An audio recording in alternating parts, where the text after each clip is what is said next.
আমাদের সচেতনতা আমাদের ভবিষ্যৎ। আজকের গল্পের নাম আলজাইমার। এই গল্পটি পাঠ করার আগে আমি পৃথিবীর সমস্ত আলজাইমার রোগগ্রস্ত মানুষের কাছে ক্ষমা প্রার্থনা করে নিচ্ছি। আলজাইমার। রচনা এবং পাঠে সুস্মিতা। নিজের জীবনের গল্প লিখতে গেলে নিজেকে একটু দূর থেকে দেখতে হয়, অন্যের চোখ দিয়ে।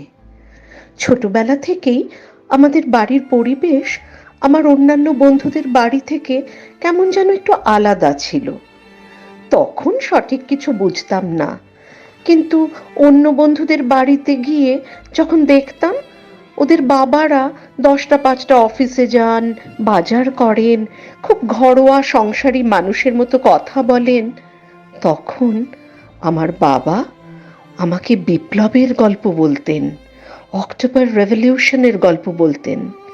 বলতেন পৃথিবীর সব মানুষ সমান, তাদের সমান অধিকারের কথা। কি উদাত্ত কণ্ঠে বাবা গণসঙ্গীত, পল রোবসনের গান গাইতেন। বাবা কলেজে অধ্যাপক ছিলেন। বাড়িতে যখন ছাত্ররা কিংবা অন্যান্য মাস্টার মশাইরা আসতেন, বাড়ির পরিবেশটাই কেমন যেন বদলে যেত। সবাই যেন কি এক ক্লাসলেস সোসাইটির গল্পে বিভোর। কত বন্ধুদের বাড়িতে পুরুত মশাই ডেকে নানান রকম পুজো আর্চা হতো। আমাদের বাড়িতে সেসব কখনো দেখিনি, অথচ বাড়ির পরিবেশটা যেন তার থেকেও পবিত্র মনে হতো। পাশের বাড়ির দিদা একদিন তার জমাদারটিকে খুব বকছিলেন কিছু একটা ছুঁয়ে ফেলার জন্য, অথচ বাবাকে দেখেছি তাকে নিজের হাতে চায়ের কাপ তুলে দিচ্ছেন। বাবাকে নিয়ে আমার বড্ড গর্ব হতো। মনে হতো আমার বাবা সবার থেকে আলাদা, কি ভীষণ জ্ঞানী, সৌম্য, শান্ত। কলেজে ওঠার পর আমার এক বান্ধবী আমাকে বলেছিল, তোকে আর মেসোমশাইকে দেখলে না কৈফি আজমি আর শাবানা আজমির কথা মনে হয়। তারপরে আমার বিয়ে হলো। আমার স্বামী বাবারই ছাত্র। আমরা সবাই নিজের নিজের কাজের জগতে ব্যস্ত হয়ে গেলাম। আমার নিজের মতো আমারও একটি কন্যা সন্তান হলো।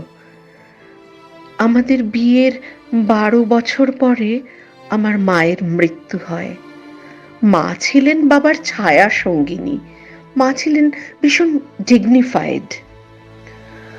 মা চলে যাওয়ার পর থেকেই বাবা খুব অস্বাভাবিক রকমের শান্ত আর চুপচাপ হয়ে গিয়েছিলেন।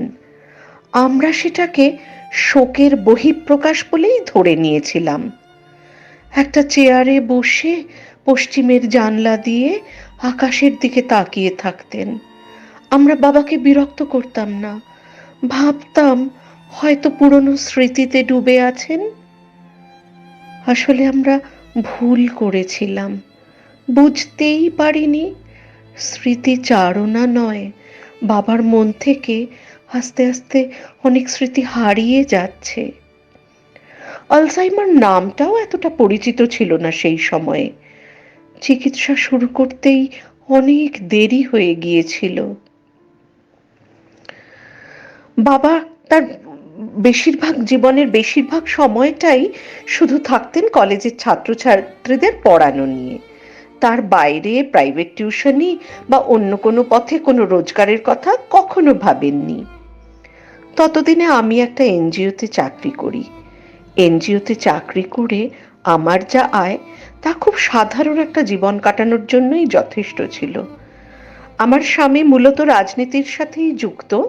বাড়িতেও কিছু কিছু ছাত্রছাত্রী তিনি পড়াতেন, তবে সেটা তার সমাজসেবামূলক কাজেরই অন্তর্গত।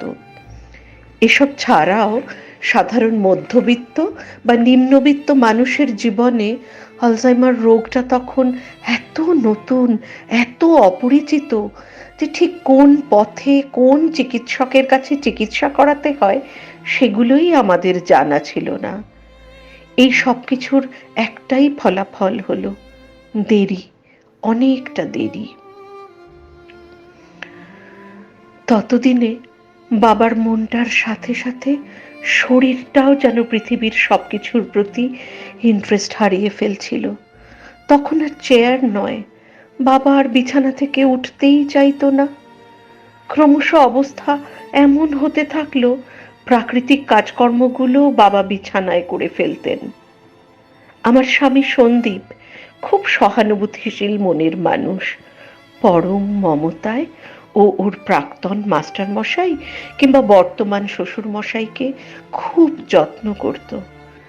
আমি দেখতাম আর ভাবতাম, আমি কেন এমন করে আমার বাবার সেবা করতে পারি না?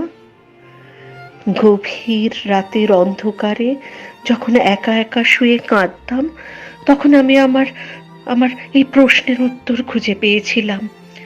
আমি আমি আসলে আমার বাবাকে না একজন অসুস্থ রোগী হিসেবে অ্যাকসেপ্টই করতে পারিনি।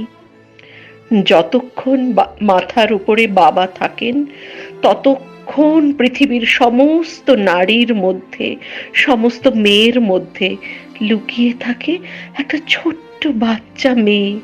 সে শুধু জানে, ঠিক ঈশ্বরের মতোই তার পিতা তার জীবনের পরম আরাধ্য পুরুষ।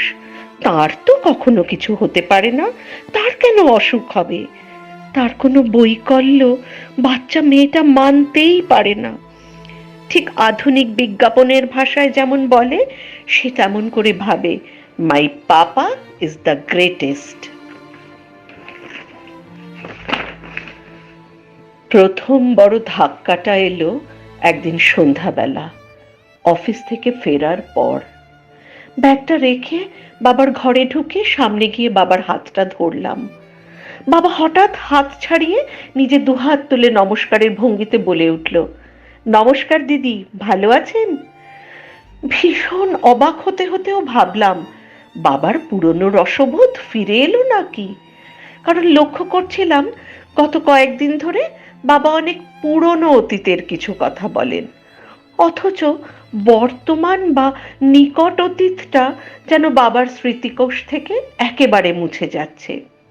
খুব ছোটবেলায় খেলার ছলে বাবাকে যখন আমি শাসন করতাম, তখন বাবা আমাকে পিসিমণি বলে ডাকতেন। কিন্তু না, বাবা আসলে আমাকে আর চিনতেই পারছে না। জীবনের এই দিনটা মেনে নেওয়া ছিল আমার পক্ষে সব থেকে কঠিন। আমি কার ওপরে জানি না, রাগে দুঃখে ক্ষোভে পাগলের মতো হয়ে যাচ্ছিলাম। মনে হচ্ছিল বাবাকে ঝাঁকুনি দিয়ে জাগিয়ে তুলি, এবং কি আশ্চর্য, সেই অবস্থাতেও অবুঝের মতো বাবার প্রতি আমার প্রচন্ড অভিমান হলো। মনে মনে বললাম, বাবা, তোমার পৃথিবীতে তাহলে আমার আর কোনো অস্তিত্বই রইল না? তুমি আমাকে একেবারে ভুলে গেলে? বাবাকে ভীষণ জোরে জোরে ধাক্কা দিতে লাগলাম। পরে খুব কেঁদেছি আর বলেছি, বাবা, তুমি আমাকে ক্ষমা করো। তুমি যে নির্মম আলজাইমার রোগের কাছে কত অসহায়, আমার মন যে তা মানতেই চাইছিল না। আমার বাবা, যিনি আমার কাছে চির উন্নতশীর, একটা অসুখের কাছে তিনি আজ এমনভাবে আত্মসমর্পণ করবেন কেন? মানুষ কেন এত অসহায়? তখনও বুঝিনি আমার জন্য আমার ভবিষ্যৎ আরো অনেক কঠিন দিন নিয়ে অপেক্ষা করে আছে। বাবাকে এখন সবসময় ডাইপার পরিয়ে রাখতে হয়, ঠিক ছোট বাচ্চারা যেমন করে। ডাইপার পরা ও খুলে ফেলা নিয়ে বাবার বায়নাগুলো ঠিক সেই রকমই। সেসবগুলো সন্দীপই সামলায়। চিকিৎসা, আমার মেয়ের পড়াশোনা ও অন্যান্য স্বাভাবিক কারণেই সংসারের অর্থনৈতিক চাপ আজকাল বেশ প্রকট হয়ে উঠেছে। অফিসের কাজের চাপও খুব বেড়ে গিয়েছে। তবু তারই মাঝে আমার বাবার মস্তিষ্ক থেকে স্মৃতি যত মুছে যাচ্ছে, আমার স্মৃতিচারণা যেন ততই বেড়ে যাচ্ছে। রাতে ঘুম আসে না, মনে মনে মায়ের ওপরেও কত অভিমান করি, খুব ক্লিশে হয়ে যাওয়া অভিযোগ করি। বলি, মা, আমাদের সবাইকে অসহায় ফেলে রেখে তুমি কেমন চলে গেলে মা? কেন চলে গেলে মা? কেন? কেন? অসহায়? নারীর অনুপস্থিতি একজন পুরুষকে কতটা অসহায় করে তুলতে পারে তার শিক্ষা হলো জীবনের কঠিনতম অভিজ্ঞতা থেকে। সম্পর্কের এই রূপও আমায় দেখতে হলো। সেদিন রাতেও ঘুম আসছিল না। সন্দীপ আজকাল টিউশনের পরিমাণ অনেকটা বাড়িয়েছে, তাই রাতটা অঘোরে ঘুমায়। পাশের ঘরে আমার মেয়ে, সামনেই হায়ার সেকেন্ডারি পরীক্ষা, সারা দিন পড়াশোনা করে ও ক্লান্ত। হঠাৎ বাবার ঘর থেকে একটা অদ্ভুত আওয়াজ শুনে উঠে যাই। গিয়ে দেখি বাবা হাত দিয়ে টেনে হিঁচড়ে নিজের ডাইপারটা ছিঁড়ে ফেলেছে।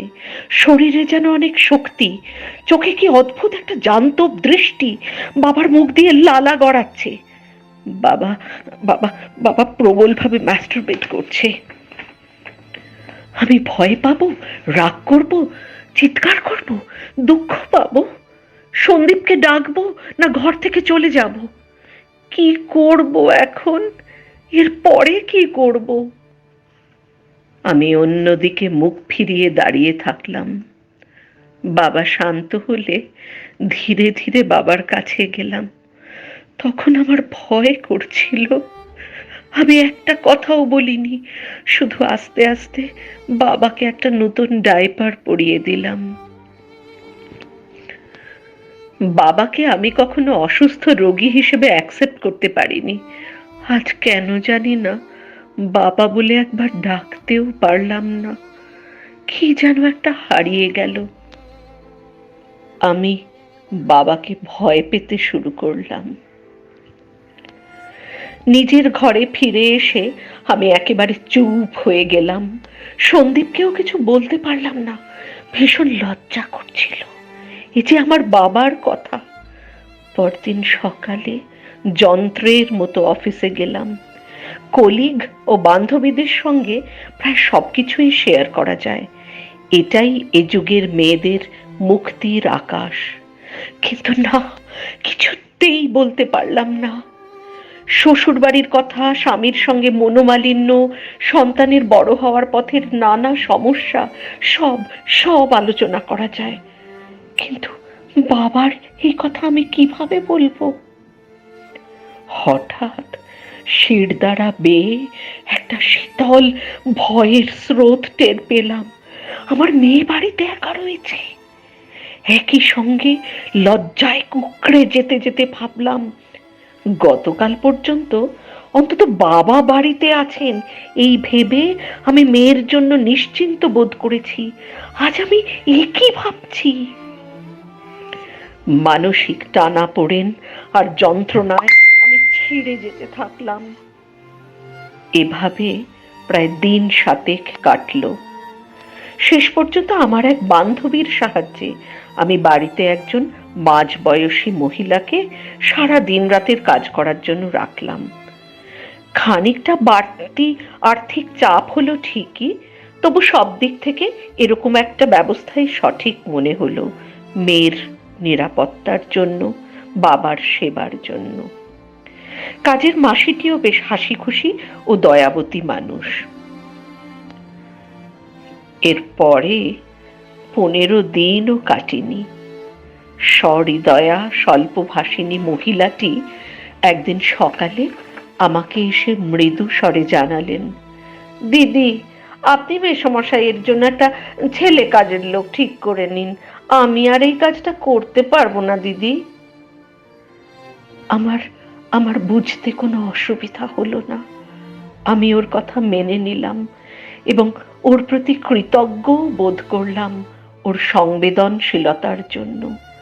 ও তো চেঁচামেচি করেনি, কারুকে কিছু বলেনি, বুঝতেও দেয়নি। এক সহমর্মিতার বন্ধনে সেদিন সরলাকে আমি আমার বোন বলে মানলাম। আমার মেয়ে বাড়িতে একা থাকে, আর 1 মাস পরেই ওর উচ্চ মাধ্যমিক পরীক্ষা। এসব কারণে বাড়িতে কোনো ছেলে কাজের লোক রাখা হয়নি। সন্দীপই যতটা পারে মেয়ের পড়াশোনা আর বাড়িটা সামলায়, ঠিকে কাজের মাসির সাহায্য নিয়ে। শুধু শুধু রাতগুলো আমার বড় আতঙ্কে কাটে, কারণ এর মধ্যে আরো ৫-৬ বার আমাকে বাবার ওই একই ঘটনা সামাল দিতে হয়েছে। সেই সময়টায় আমার কোন সত্তাটা ঠিক কাজ করে আমি জানি না। একদিকে বাবার প্রতি কিংবা সমস্ত পুরুষ জাতির প্রতি রাগে, ঘৃণায়, দুঃখে আমার ভেতরটা জ্বলে পুড়ে যায়। আমি ভাবি, পুরুষ কত বয়স পর্যন্ত এমন ইন্দ্রিয়ের দাস হয়ে থাকে?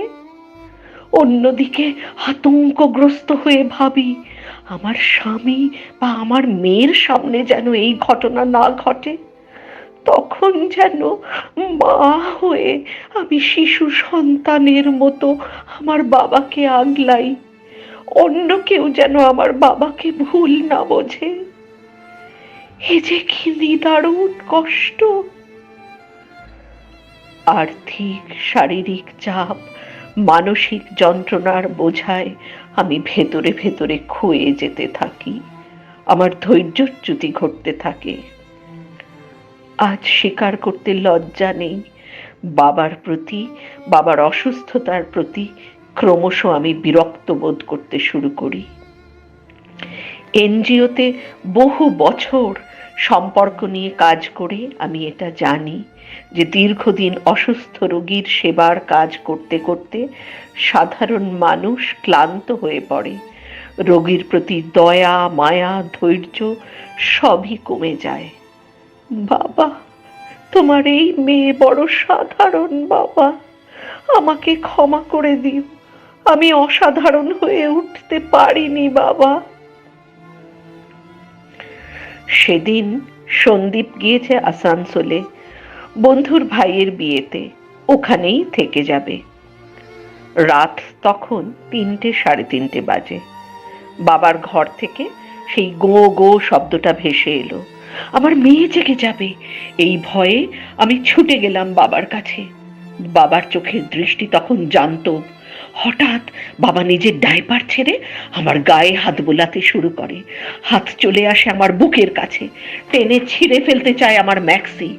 বাবার চোখে লোলুপ দৃষ্টি। আমি সব থেকে বেশি আহত হই আমার বাবার মুখের অশ্রাব্য, অশালীন, যৌন গন্ধ মাখা ভাষা শুনে। আমার শান্ত, সৌম্য, জ্ঞানী, শিক্ষিত বাবা, আমার আর কোনো হিতাহিত জ্ঞান থাকে না।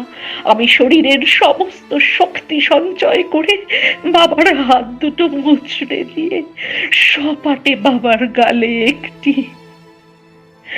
বাবা একে বেঁকে নিচু হয়ে বিছানা থেকে পড়ে যায়। আমার যেন তাতেও শান্তি হলো না। হাতের কাছে ছিল মেয়ের কাঠের রুলার, আমি সেটা তুলে নিয়ে বাবাকে এলোপাথারি মারতে শুরু করি আর চিৎকার করে কাঁদতে থাকি। আমার সম্বিত ফিরে আসে বোধহয় মিনিট 15 পরে। তখন আমার কোলে, মেয়ের কোলে মাথা রেখে আমি মাটিতে শুয়ে আছি। পাশেই মাটিতে শুয়ে আমার বাবা ফ্যাল ফ্যাল করে তাকিয়ে আছে, দৃষ্টিতে কোনো বোধই নেই। এর 7 দিন পরের ঘটনা। মেয়েটা আমার সত্যিই অনেক বড় হয়ে গিয়েছে, কখন যেন হয়ে গিয়েছে আমার মা। সন্দীপকে সবকিছু খুলে বলা, আমার এনজিওর বান্ধবীদের সঙ্গে কথা বলে আলজাইমার রোগগ্রস্ত বৃদ্ধ বৃদ্ধাদের থাকার জন্য বৃদ্ধাবাসের ব্যবস্থা, সবকিছু আমার মেয়ে সুচেতনাই করেছে। বাবাকে সেখানে রেখে এসেছি। আমাদের বাড়ির মতোই খুব সাধারণ ব্যবস্থা, খুব দামি কিছু যে সম্ভব নয়।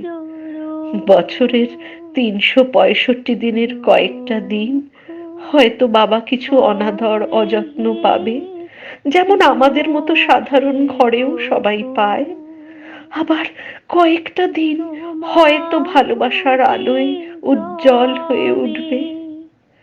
আমি সপ্তাহে ৩ দিন অফিস ফেরত আর রবিবার বাবাকে দেখতে যাই। প্রতিদিনই আমাকে দেখে বাবা দুহাত তুলে নমস্কার করে বলেন, নমস্কার দিদিমণি, ভালো আছেন তো?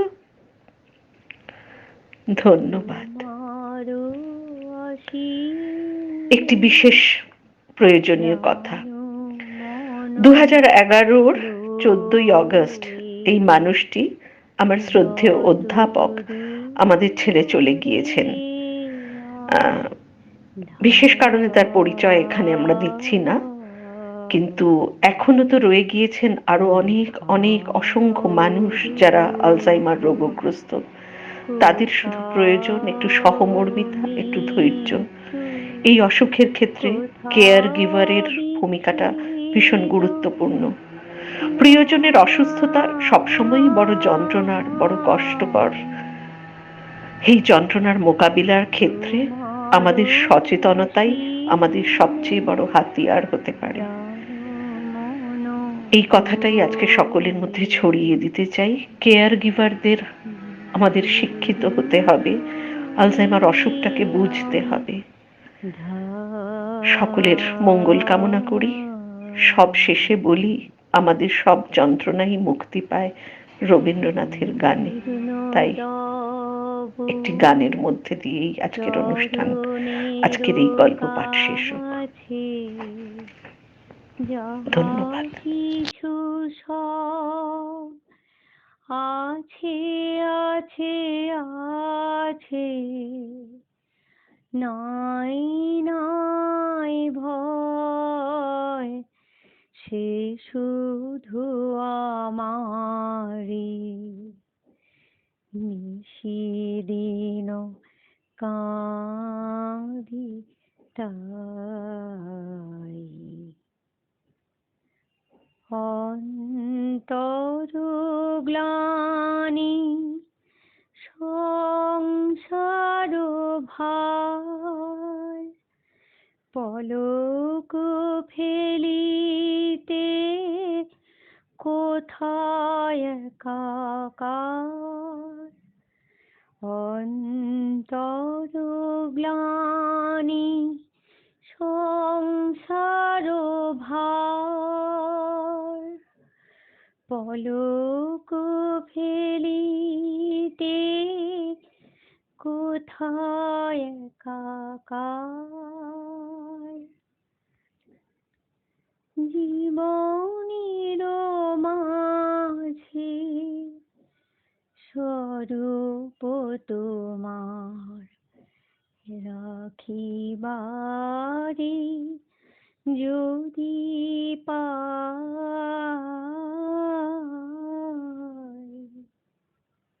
তোমার অসীমে প্রাণ মন লয়ে, যত দূরে আমি